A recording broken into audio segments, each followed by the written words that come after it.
Hello good morning दोस्तों। आगु आम आलोचना कर सारी कौन ना भाग 4 42 आर्टिकल 42 पर्यंत आम आलोचना कर सारी जोटा आर्टिकल 42 थिला न्याय संगत मनोचिदेशा प्रस्तुति सहायता न्याय संगत कौन ना जी जो कम योग्य ताकू सही कम न्यायिक सही कम करने अनुमति दि जाओ। मनोचित दशा कौन ना आपणकर जड़े मनोचित दशा तार मन मनर भावना को लेकिन जड़े डेलीवरी पेसेंट जड़े प्रेगनेंसी लोक ताकू जब कठिन कम देवा ताहले सेटा तापाई भूल हम तार मानसिक जहाँ परमिट करुच्ची मानसिक को लेकिन सही काम आम ताकू दिज्व एवं प्रस्तुति सहायता 3 मास प्रस्तुति सहायता कौन ना 3 मास डेलीभर 3 मास पूर्वर एवं डेलीभरी पूर्वर 3 मास एवं डेलीभरी पर 3 मास जोटा ताको सवैतनिक छुट्टी दिज्व एवं दरमा सहित जोटा भी केरल सरकार जो मेन्सुरेशन साइकिल पाई जो दौरान 3 दिन छुट्टी तांकर कौन महिला मानक जो मैंने सर्विस कर छुट्टी दौरान कि सरकार दौर अलग स्टेट रे दि जाऊना किंतु अलग स्टेट रो महिला माने से भी कोर्टर दरवाजा पर्यंत जापारे ना यहाँ प्रावधान ना यहाँ हूँ सेकेंड कैटेगरी आसूचे एथे कोर्ट भी हस्तक्षेप करना। आर्टिकल 43 कौन कहूँ लिविंग वेजेस निर्वाह योग्य मजूरी कौन आर्टिकल मैं आगु आर्टिकल 23 रे पढ़ी कौन ना मजूरी आम क्या बिना मजूरी रे काम करई पारिबा नहीं ना काम करके पैसा देबा नहीं जोटा बेगारी मजूरी आम कहूचे किंतु एथरे कौन ना लिविंग वेजेस एमती किसी मजूरी दियो बा पैसा दियो सालारी दियो से माने जमिति जहाँ फल से माने जीवन यापन धारण करें आमर जमी सब प्राइवेट स्कूल हो जाइए इंग्लिश मीडियम स्कूल हो जाइए विभिन्न प्रकार प्राइवेट स्कूल से जो मैंने रोचंती कौन दिहूँ 500 टंका नहीं मासक 500 टंका ठू नहीं 1500 टंका पर्यंत दि जाऊँ गुजराण मेंटाई हो पार ना किंतु मजबूरी रे भी से माने कौन कर जाऊँच खाली पाउडर तांकर जोटा पर्सनाल खर्च गोटे ये से माने किंतु जीविका निर्भर करें ना प्राइवेट स्कूल जो मिस माने रही एवं क्या आर्टिकल 23 में कही क्या फ्री रे काम करें ना आपण को बिना पैसा न दे मजूरी न दे क्या फ्री रे काम करें पारे ना ये होला आर्टिकल 43 एवं आर्टिकल 43 क रे कौन कहूँ है माने सेठी पछरे जोड़ा जाइए काम कार्य भागीदारी काम कार्य भागीदारी कौन आर्टिकल 43 क कहूँ काम कार्य भागीदारी कौन ना कंपानी जो माने भागीदारी अच्छा भागीदारी बोले माने कंपानी सहित जड़ित लेबर रही वर्कर रही सब विभिन्न प्रकार कंपानी सहित जड़ित जो लोक मैंने रही से आलोचन आम सामिल करके किसी गोटे काम करवा किंतु कौन होची ना से जिनिसटा बर्तमान हो पारे कि ये माने जदि सामिल न करूँच भी से माने भी कोर्ट कचेरी पर्यंत जापारू ना आपणकर देखो बीएसएनएल को प्राइवेट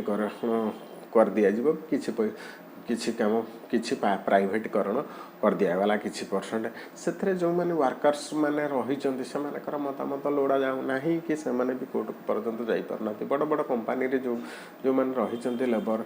सब रही जिते किसी गोटे कंपानी जदि कम ना आम राति 12टारू राति 2 कौन ना राति 11टारू राति 2टा पर्यंत काम चलो डे टाइम रे काम बंद रहा से जिनिसटा लेबर को असुविधा कंपानी की कौन सुविधा असुविधा सी अलग कथा सेमती ना कंपानी कौन कहूँ ना काम कार्य भागीदारी जो मैंने सहित जड़ित से नहीं बसी आलोचना करी सेटा गोटे आलोचना होची आउ गोटे से 43 खरे कौन करा ना कोऑपरेटिव सहकारी समिति सहकारी आमर देखिए कोऑपरेटिव संस्था अमूल गोटे कोऑपरेटिव संस्था सब आमर गाँ गाँगे धान जो नौकरी कोऑपरेटिव सोसाइटी रही सेटा कौन ना गवर्नमेंटर नीति नियम से चलो कि गवर्नमेंट कौटा भूल कौटा ठीक से सब देखब कि सहभागी कोऑपरेटिव किसी लोकल बॉडी रे धर आमर जो हूँ रेंगाली प्रोजेक्ट आसूँ पानी पंचायत होती कौन ना गवर्नमेंटर किसी लोक रे सहभागितार लोक रे लोकल लोक रे केमी सुचारू रूप से गवर्नमेंटर गाइडलाइन किंतु लोकल लोक सेटा परिचालना करेंगे केमती ना सुचारू रूपे समस्ते धर पानी पंचायतटा होती समस्ते ठीक भाव में पानी पाइबे धान मंडीटे समस्ते ठीक समय धान दे पारे एगुड़ा कोऑपरेटिव किंतु जदियो एतिकिटा फ्रुटफुल होना फलप्रद होना किंतु प्रावधान रही आमर संविधान लेखाकार माने से समय केते दूरदृष्टि संपन्न थिले केते आगु को से चिंता करिकि ये सब जिनिस प्रावधान से सेतबळे ही रखिथिले आर्टिकल ये वाला 43 क एवं ख एवं तापर रहुछि ना आर्टिकल 44 यूनियन सिविल कोड आपण मैंने जानी समान सिविल संहिता जो जोटा कौन विवाह आईन रोटे गोटे संविधान गोटे नियम कानून समस्त किंतु सेतबळे होता बर्तमान एथरे चारिटार आसूची कौन एबे लगी संविधान को बदलवाई समान सिविल संहिता प्रोसेस चली कमी गोटे हो पार गोटे हूँ विवाह अच्छे माने विच्छेद हम आउ गोटे ए समान सिविल संहितार रोचे कौन ना गोटे विवाह विच्छेद तलाक प्रथा वासियत जोटा कौन उत्तराधिकारी उत्तराधारी आउ पोष्यपुत्र पुत्र ग्रहण पोष्यपुत्र पुत्री ग्रहण जोटा गोद लेना ये सब जो जिनिस रोचे हिंदू विवाह मैरेज एक्ट जहाँ कहूँ 1956 अनुजाई मुस्लिम विवाह तांकर अलगा मुस्लिम कौन से कौन तांकर बहु विवाह प्रथा तांकर धर्म रही बहु विवाह प्रथा आमर भी बहु विवाह प्रथा नथिले भी आमर विवाह आपणकर मुलायम सिंह दीड मैरेज कर दिग्विजय सिंह शशु थेरेर एम सब विवाह कर बड़ बड़ लोक से गोटे कंट्रोवर्सील वार्ड जोटा कौन केमती करा विवाह किंतु हिंदू क्षेत्र हिंदू मैरेज एक्ट रे यहाँ गोटे रही गोटे प्रोसेस चलती विवाह छाड़पत्र दिया निया कोर्टे चली समाधान तार है आउ जड़े सेकेंडरी मैरेज करुच्ची कि मुस्लिम तांकर कौन तलाक प्रथा सी तांकर कौन तांकर जदियो से ना कि से सांगे सांगे एकाथरे 5 मिनिट रे थरे तलाक तलाक तलाक 3 थर कहीदे संगे संगे आउ जन को विवाह करी पकाले ये जिनसटा बहुत खराब आउ जनकर कौन ना जो अधिकारटा संपूर्ण तार गला तेणुक से कोर्ट सुप्रीम कोर्ट कौन कही जोटा कौन जो नियमटा पूरा समाज पाई क्षतिकारक कि कौन तुमर अधिकार अच्छी विवाह करार किंतु ता माने नहीं आउ जनकर जीवन को नरक परिणत करके तुम विवाह कर तेणुक से सुप्रीम कोर्ट कौन कर से आईनटा को तलाक आईनटा को उठे दिगला उत्तराधिकारी कौन ना बापा गोसबापा संपत्ति पुओ एवं झी आगुरी हिंदू मान क्षेत्र में सहीटा नाला झील मानकर उत्तराधिकारी संपत्तिर अधिकार नाला कि चेंज हो संविधान चेंज हो हिंदू मानकर झील मान बापा संपत्तिर अधिकार प्रावधान दिगला मुसलमान सेमती दिगला जोटा उत्तराधिकारी एवं पोष्यपुत्र ग्रहण जदि पोष्यपुत्र पुत्र से ग्रहण ये सब जो रही आर्टिकल 25 धार्मिक स्वाधीनता रही आर्टिकल 35 कौन कही ना एमती कौन से स्वाधीनता रमें आमर आर्टिकल 25 रे कहूँ धार्मिक स्वाधीनता मुस्लिम मान कहते धार्मिक स्वाधीनता आमर रही तेणुक आम धर्म लिखाई आम एक अनेक पत्नी ग्रहण करूँ किंतु से आर्टिकल 13 कौन कही नियम कानून एमती है दरकार जहाँ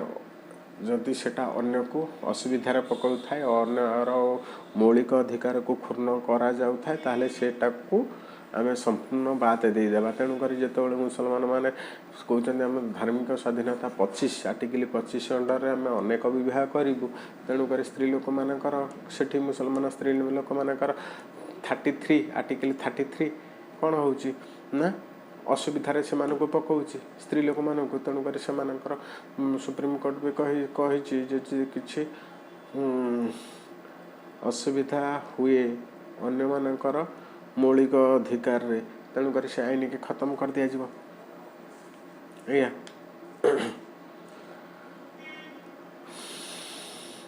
ଆର୍ଟିକଲ 15 କ'ଣ କହୁଛି? ଜାତି, ଧର୍ମ, ବର୍ଣ୍ଣ ଏବଂ ଲିଙ୍ଗ,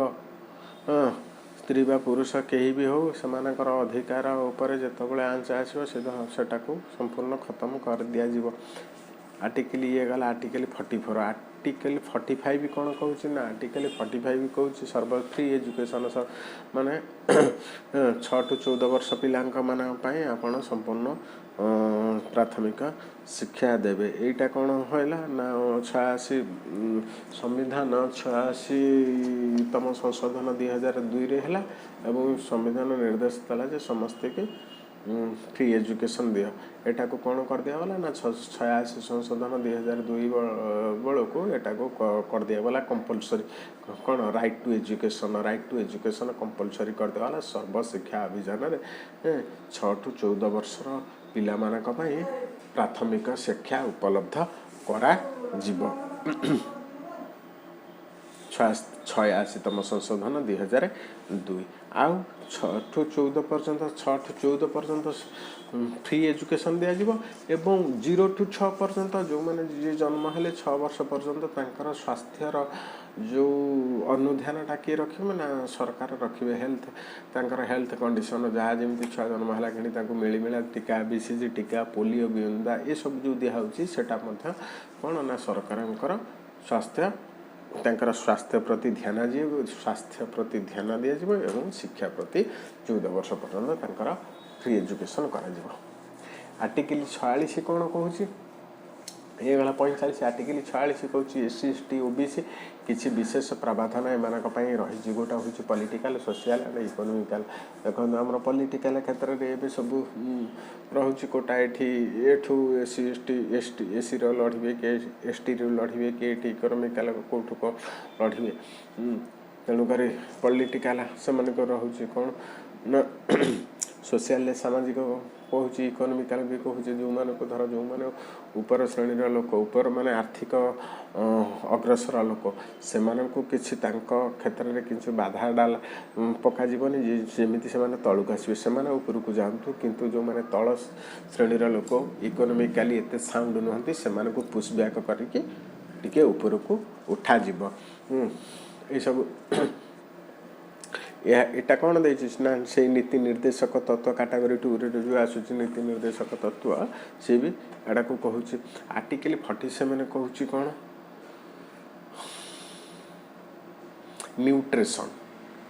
ନ୍ୟୁଟ୍ରିସନ୍ ମାନେ ଯେଉଁଟା ଆମେ ପୋଷକ ତତ୍ତ୍ୱ ଖାଦ୍ୟ। ଆର୍ଟିକଲ 47 ମାନେ ଦେଖନ୍ତୁ ଆମେ ଆର୍ଟିକଲ 47 କହୁଛି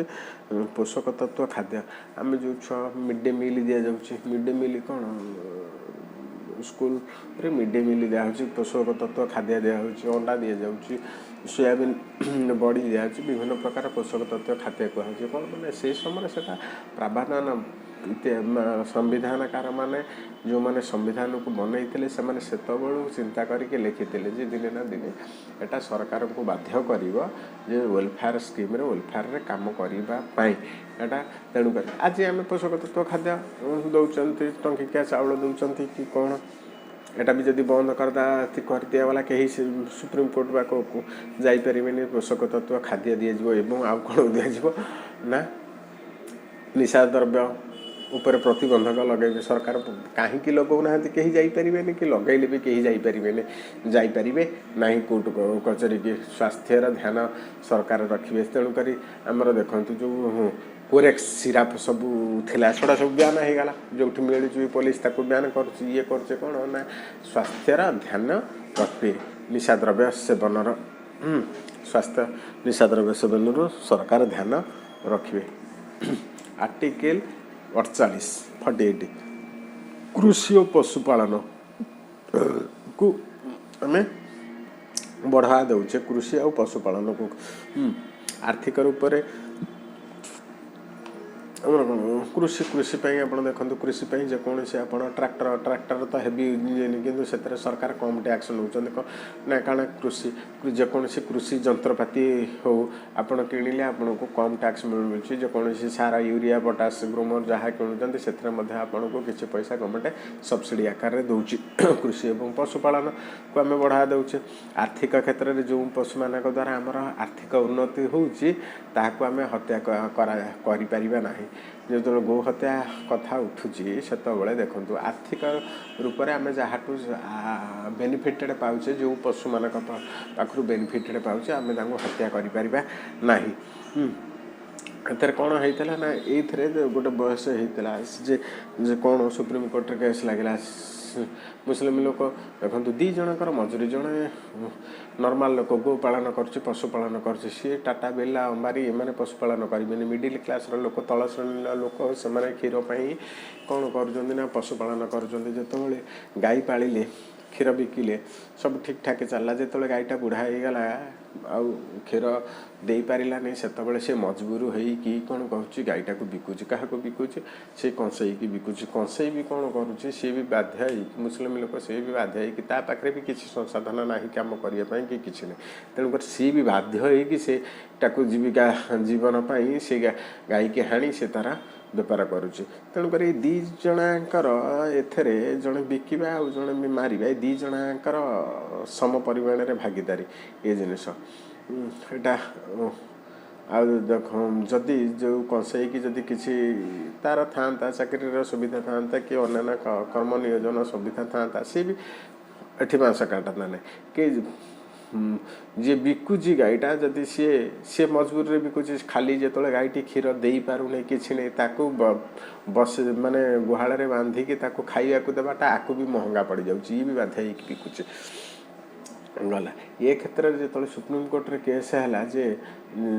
ମୁସଲମାନ ଲୋକ କହିଲେ ଠିକ୍ ଅଛି ଗାଈଟା ସିନା କ୍ଷୀର ଦେବା ଅବସ୍ଥାରେ ବି ତାକୁ ହଣା ଯାଇପାରିବନି ଯେତେବେଳେ କ୍ଷୀର ଦେଇ ସାରିବ ତାପରେ ହଣା ଯାଇପାରିବ ସୁପ୍ରିମକୋର୍ଟ ସଟକିନା ହଁ ମାରିଦେଲା ହଁ ହଣା ଯାଇପାରିବ ଯେତେବେଳେ ସିଏ ଆଉ କିଛି କାମକୁ ଆସିବନି ହଣା ଯାଇପାରିବ କିନ୍ତୁ ତାପରେ ମହାବିଦ୍ୱାନ ଲୋକ ଥିଲେ ପୁଣି ଗୋଟେ କେସ୍ କରିଦେଲେ ଯେ କେମିତି ଆମେ ଆର୍ଥିକ ରୂପରେ ଯିଏ ଆମକୁ ସାହାଯ୍ୟ କରୁଛି ଯେଉଁ ଗାଈ ତାକୁ ଆମେ ମାରିପାରିବାନି ସିଏ କ'ଣ କଲେ ନା ଠିକ୍ ଅଛି ସେ ସିନା କ୍ଷୀର ଦେଇପାରିଲାନି ମାନେ ସାଇନ୍ସ କହୁଛି ଗୋରୁ ତା ମୂତ୍ରରୁ ବହୁତ ପ୍ରକାର ଔଷଧ ତିଆରି ହେଉଛି ଏବଂ ତା ଗୋବର ବି ବହୁତ କାମରେ ଲାଗୁଛି ଆଉ ଗୋମୂତ୍ର ବେସିକାଲି ଗୋମୂତ୍ରର ଡିମାଣ୍ଡ ଏତେ ମେଡ଼ିସିନ କ୍ଷେତ୍ରରେ ତେଣୁକରି ତାପରେ ସୁପ୍ରିମକୋର୍ଟ କହିଲା ଏ କେସ୍ କଲା ପରେ ସୁପ୍ରିମକୋର୍ଟ ହଁ ଠିକ୍ ଅଛି ସୁପ୍ରିମକୋର୍ଟ ଚାହିଁଲେ ତା ଫଇସାଲାଟାକୁ ଏମିତି ଗୋଟେ ସଂସ୍ଥା ସୁପ୍ରିମକୋର୍ଟ ଚାହିଁଲେ ତା ଫଇସାଲାଟାକୁ ସେ 5 ଥର ବଦଳେଇ ଦେଇପାରିବ କିଛି ଅସୁବିଧା ନାହିଁ ସେଥିରେ କେହି ସବାଲ ଉଠେଇ ପାରିବେନି ସୁପ୍ରିମକୋର୍ଟର ସେ କ୍ଷମତା ଅଛି ତେଣୁକରି ସିଏ କହିଛି ଠିକ୍ ଅଛି ଗୋଟେ ଟାଇମ୍ରେ କହିଦେଇଥିଲା ହଁ ଗାଈକି ମାରି ଦିଆଯାଇପାରିବ କେତେବେଳେ ନା ଯେତେବେଳେ ସେ କ୍ଷୀର ନ ଦେଇପାରିବ କି ନ ଦେଇପାରିବ ଆଉ କାହା ଉପରେ ବୋଝ ନ ହେବା ପାଇଁ ତାକୁ ମାରି ଦିଆଯିବ ପୁଣି ଯେତେବେଳେ ବିଦ୍ୱାନ ଲୋକ କହିଲେ ନାହିଁ ତାର ମୂତ୍ର କାମରେ ଆସୁଛି ମେଡ଼ିସିନ ହେଉଛି ତାର ଗୋବର କାମରେ ଆସୁଛି ଯେତେବେଳେ କହିଲେ ଠିକ୍ ଅଛି ନାହିଁ ଆଉ ତାକୁ ମରା ଯାଇପାରିବନି ତେଣୁ ସୁପ୍ରିମକୋର୍ଟ 5 ଥର ଫଇସାଲା ବଦଳେଇ ଦେଇପାରିବେ ସେଥିରେ କିଛି କଥା ନାହିଁ ଇଏ ଗୋଟେ ହେଲା ତାପରେ ଆସିଲା 48 କ କ'ଣ କହୁଛି ଯେତେବେଳେ କ ଲାଗିବ ଖ ଲାଗିବ ସେତେବେଳେ କ'ଣ ନା ଯୋଡ଼ା ଯାଇଛି ସେତେବେଳେ 48ରେ କୃଷି ପଶୁପାଳନକୁ ବଢ଼ାवा ଦେବା ପାଇଁ ସେତେବେଳେ ସେଇଟା କୁହାଯାଇଥିଲା ସମ୍ବିଧାନକାରମାନେ ସେତେବେଳେ କହିଥିଲେ ତାପରେ କ'ଣ କହିଲା 48 କ କହିଲା 42ତମ ସଂଶୋଧନ ହେଲା ସମ୍ବିଧାନ 42ତମ ସଂଶୋଧନ କେତେବେଳେ ହେଲା 1976ରେ ସର୍ଦ୍ଦାର ସ୍ୱର୍ଣ୍ଣ ସିଂ ସମିତି ଗୋଟେ ଗଠିତ ହେଲା ସେ ସମୟରେ କହିଲା ନା ଷ୍ଟେଟ୍ ରାଜ୍ୟ ବା ସିଟିଜେନ୍ ନାଗରିକ ରାଜ୍ୟ କହିଲେ ଆମେ କହୁନେ ଓଡ଼ିଶା ବିହାର କଲିକତା ଏଠି ଷ୍ଟେଟ୍ ସମ୍ବିଧାନର ଶବ୍ଦ ଅଲଗା ଷ୍ଟେଟ୍ କହିଲେ ଓଡ଼ିଶା ସରକାର ରାଜ୍ୟ ସରକାର ଇଲେକ୍ଟ୍ରିସିଟି ବଡ଼ି ନଗର ନିଗମ ଏ ସବୁ ସମସ୍ତେ ଗୋଟେ ନିଜେ ଗୋଟେ ଷ୍ଟେଟ୍ ଏ ଷ୍ଟେଟ୍ କ'ଣ ନା ଏମାନେ କ'ଣ କରିବେ ଯେଉଁଟାକି ଇନ୍ଦିରା ଗାନ୍ଧୀ ସମୟରେ ହେଇଥିଲା 1976 ସର୍ଦ୍ଦାର ସ୍ୱର୍ଣ୍ଣ ସିଂ ସମିତି ସେଥିରେ କୁହାଯାଇଥିଲା କ'ଣ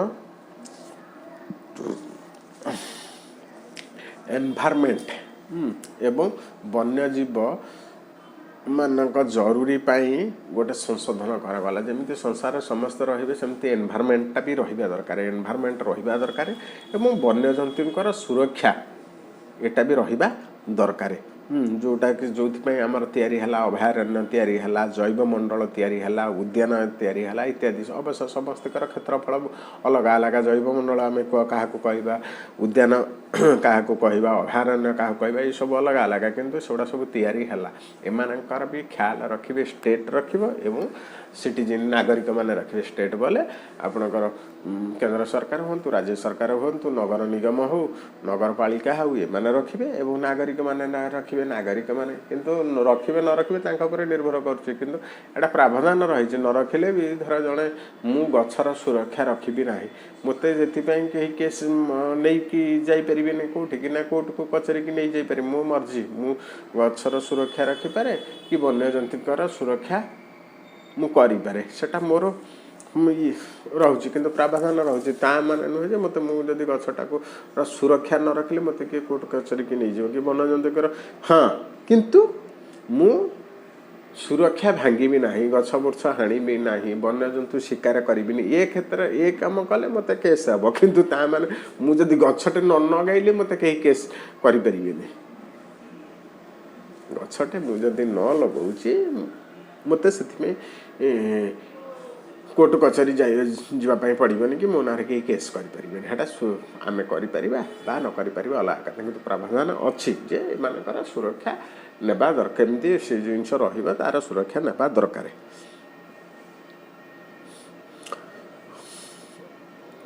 এইটা କ'ଣ ନା ଏଇଟା ଏଗୁଡ଼ା କ'ଣ ମାନେ ଯେଉଁ ଆମର ଏନଭାରମେଣ୍ଟ ହେଲା ଜୈବମଣ୍ଡଳ ହେଲା ଉଦ୍ୟାନ ଏଗୁଡ଼ା ସବୁ କ'ଣ ଇଏ ରହୁଛି କ'ଣ ଭୌଗୋଳିକ ପରିସ୍ଥିତି ଯେଉଁଟା କରନ୍ତି ଜିଓଗ୍ରାଫିକାଲି କିନ୍ତୁ ଏଇଟା କେଉଁ କ୍ଷେତ୍ରରେ ଆସୁଛି ନା ପଲିଟିକାଲ ସାଇନ୍ସ 48 ଆର୍ଟିକିଲ୍ 48 କର 42ତମ ସଂଶୋଧନରେ 1976ରେ ସର୍ଦ୍ଦାର ସ୍ୱର୍ଣ୍ଣ ସିଂ ସମିତି ଏଇ ରିପୋର୍ଟଟା ଦେଲେ ଏନଭାରମେଣ୍ଟର ଏବଂ ବନ୍ୟଜୀବୀମାନଙ୍କର ସୁରକ୍ଷା ଆମ ସମସ୍ତଙ୍କର କର୍ତ୍ତବ୍ୟ ଏଇଟାକୁ କ'ଣ କଲେ ସେଇଟାକୁ ମଧ୍ୟ ଗୋଟେ ଆଦେଶ ଆକାରରେ ଆଣିଲେ ହାରି 51 କ ପର୍ଯ୍ୟାବରଣ ଓ ବନ୍ୟଜନ୍ତୁମାନଙ୍କୁ ରକ୍ଷା କରିବା 51 କ ଆଧାରରେ ସବୁ ଆଣିଲେ ହାରି ଆଉ ଗୋଟେ କ'ଣ ରହୁଛି ନା ଆର୍ଟିକିଲ୍ 49 କହୁଛି ନ୍ୟାସନାଲ୍ ଇମ୍ପୋର୍ଟାନ୍ସ ରାଷ୍ଟ୍ରୀୟ ଇମାରତ ନ୍ୟାସନାଲ୍ ଯେଉଁ ଆମର ରାଷ୍ଟ୍ରୀୟ ଇମାରତ ସବୁ ରହିଛି ତାର ମଧ୍ୟ ରକ୍ଷଣାବେକ୍ଷଣ କରିବା ଦାୟିତ୍ୱ ଏଭ୍ରି ଇଣ୍ଡିଆନ୍ ମାନଙ୍କର ଏଭ୍ରି ସିଟିଜେନ୍ ମାନଙ୍କର ରକ୍ଷଣାବେକ୍ଷଣ ଆପଣ ଦେଉଛି ନ୍ୟାସନାଲ୍ ଇମାରତ କ'ଣ ନା ପ୍ରତ୍ୟେକ ଷ୍ଟେଟ୍ର କର୍ତ୍ତବ୍ୟ ଆପଣଙ୍କର ସିନ୍ଧୁ ସଭ୍ୟତା ବାହାରିଛି କ'ଣ କିନ୍ତୁ ତାର ଯେହେତୁ ସେ ଗୋଟେ ନ୍ୟାସନାଲ୍ ସିନ୍ଧୁ ସଭ୍ୟତା ଗୋଟେ ଐତିହାସିକ ତାର ରକ୍ଷଣାବେକ୍ଷଣ କରିବେ ଆମର ଲାଲକିଲ୍ଲା ହେଲା ପୁରାତନ ତତ୍ତ୍ୱ ଯେକୌଣସି ରହିଛି ରାଷ୍ଟ୍ରୀୟ ଇମାରତ ଯେଉଁ ସବୁ ରହିଛି ରାଷ୍ଟ୍ରୀୟ ଲାଲକିଲ୍ଲା ରହିଛି ଆଉ ଆପଣଙ୍କର ଯେଉଁ ସବୁ ଦକ୍ଷିଣ ଭାରତୀୟ ମନ୍ଦିର ଯେଉଁ ସବୁ ରହିଛି ବହୁତ ଐତିହାସିକ ବହୁତ ପୁରୁଣା ମନ୍ଦିର ଯେକୌଣସି ରାଜସ୍ଥାନରେ ଯେତେ ସବୁ ଐତିହାସିକ ଦୁର୍ଗ ସବୁ ରହିଛି ଇଏ ସବୁ ମାନଙ୍କର ରକ୍ଷଣ ଦାୟିତ୍ୱ କାରଣ ନା ରାଷ୍ଟ୍ରର କର୍ତ୍ତବ୍ୟ କ'ଣ ଏଥିପାଇଁ ଆମେ କ'ଣ କରୁଛେ ASI archaeological survey of India UNESCO ଇଏ ସବୁ ବିଭିନ୍ନ ସଂସ୍ଥା ରହିଛି ଇଏ ସବୁ ଜିନିଷ ସବୁ ରକ୍ଷଣାବେକ୍ଷଣ ଦାୟିତ୍ୱ ନେବା ପାଇଁ ଆର୍ଟିକିଲ୍ 50 କ'ଣ କରୁଛି ନା କାର୍ଯ୍ୟପାଳିକା ଗୋଟେ ହେଉଛି କାର୍ଯ୍ୟପାଳିକା ଏକ୍ଜିକ୍ୟୁଟିଭ ଆଉ ଗୋଟେ କ'ଣ ନ୍ୟାୟପାଳିକା ଯେଉଁଟା ଜୁଡ଼ିସିଆରୀ ଆଉ ଗୋଟେ ଲେଜିସ୍ଲେଟିଭ୍ ଯେଉଁଟା ହେଉଛି ବିଧାୟିକା ଆମେ କ'ଣ କରୁଛେ ନା ବିଧାୟିକା ମାନଙ୍କର ନେତା ସେମାନେ କ'ଣ କଲେ ନା ସେମାନେ ଗୋଟେ ଆଇନକି ପାରିତ କଲେ ଧର ଆପଣଙ୍କର ଜିଏସ୍ଟି ଜଣେ ଜିଏସ୍ଟି ଠକୁଛି ଜିଏସ୍ଟି 18% ହେବ 20% ହେବ 25% ହେବ ସେମାନେ ନୀତି ନିର୍ଦ୍ଧାରଣ କରିଦେଲେ ଏଇ ଜିନିଷ ଉପରେ ଏତିକି ପରସେଣ୍ଟ ଜିଏସ୍ଟି ଲାଗିବ ଯଦି ଜିଏସ୍ଟିଟା ମୁଁ ନ ଭରୁଛି ମୁଁ ଯଦି ସେ ଜିଏସ୍ଟି ମୁଁ ନ ଦେଉଛି ମୋତେ କିଏ ଧରିବ ନା ଏକ୍ଜିକ୍ୟୁଟିଭ बा कार्यपालिका जो मैंने कार्यपालिका अच्छा सरकारी अमलातंत्र रही कार्यपालिका रही से कौन करेंगे धरवे ये लोक जीएसटी किए देला नहीं किए ठकेला कौन कला धरवे किंतु हाथ में क्षमता ना हाथ में क्षमता ना कौन ना से दंड विधान जदि कौन ना कार्यपालिका से धरब कि जीएसटी देले नदेले किंतु से दंड विधान करें दंड विधान करने ना न्यायपालिका रही कार्यपालिका हाथ में दंड विधान कर क्षमता दि जाए तो सी जहाँ को कनेस्टेबल जहाँ को गाँव अधिक लोक भी फाँसी देदेव गाँव अधिक अधारू अधिक लोक फाँसी देदेव यहाँ कर ना नहीं तो फाँसी टका तेणुक कार्यपालिका अमलातंत्र सी कहार भूल ठीक धरिकी गोटे न्यायपालिका पाखे हाजर कर न्यायपालिका जुडिशियरी दंड विधान करते दंड दिज्व कौन दिज्व से सब तार हाथ रही आर्टिकल 50 कहुई गोटे है कार्यपालिका एक्जिक्यूटिव आ गोटे है कौन न्यायपालिका जुडिशियरी आ गोटे है लेजिस्लेटिव बा विधायक नेता नियम बनइबे तापर आसला आर्टिकल 51 कौन बद आर्टिकल 51 आसूँ बद इंटरनेशनल बद आप इंटरनेशनल बद को कथा आग लिखा जाए प्रावधान इंटरनेशनल बद को शांति बसी सहमति बसी ताकू संघबद्ध भाव में शांति आलोचना करके माने कौन बुझासुझा करे से समस्याटा को कौन करेंगे ना समाधान करेंगे शांति समाधान करेंगे ये गला कौन भाग 4 रु ये आसला कौन ना 36 ठू 51 सरला आपरे आम आलोचना करिबा भाग 5 रही कौन ना 52 रु आर्टिकल 151 पर्यंत आर्टिकल 52 रु 151 पर्यंत भाग 5 यहीटा हूँ संविधान कौन ना मेरुदंड जोटा बैकबोन ऑफ कॉन्स्टिट्यूशन कह जाए बहुत बढ़िया चैप्टर आशा करछि आपन को भल लागत जय हिंद।